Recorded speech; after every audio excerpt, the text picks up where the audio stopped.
Greetings, moviegoers. I am the host, and welcome to another Midnight Movie Madness. Tonight's review is Looper. Here's the story. In the future, time travel has been invented and outlawed against, but a ruthless crime organization uses the technology to send people they don't want around anymore back in time where they are gunned down by hired assassins called Loopers. The reason they're called that is because eventually the crime organization will have to send back their future selves to be killed by their present ones to remove any traces of evidence. The film describes it as closing the loop. But if a Looper were to fail to take care of his future self, the consequences would be the most severe, much like how the main character, played by Joseph Gordon-Levitt, experiences. His future self is played by Bruce Willis, and he has a pretty lengthy explanation for why he sent himself back in time, which I will not go into because that would mean spoiling the movie and giving myself a major aneurysm.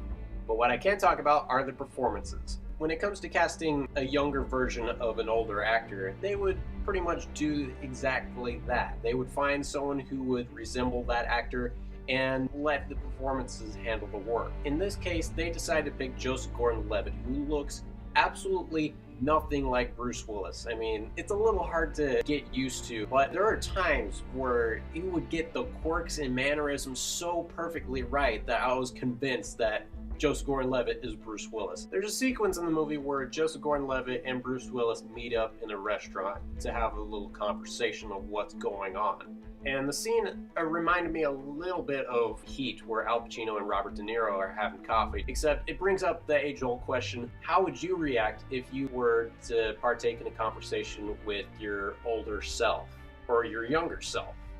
Just watching that whole dynamic fit together was absolutely engaging and mind-boggling at the same time. I would like to talk more about this movie, but again, I don't want to ruin the experience for anyone who's interested in seeing this. So I'm just going to skip ahead to my rating, which on a scale of 1 to 10, I'm going to give this movie a 9.5. Not quite a 10, but all in all, it's still one of the best movies I've seen this year. That concludes our show. I'm the host, and I will see you next time in about 30 years.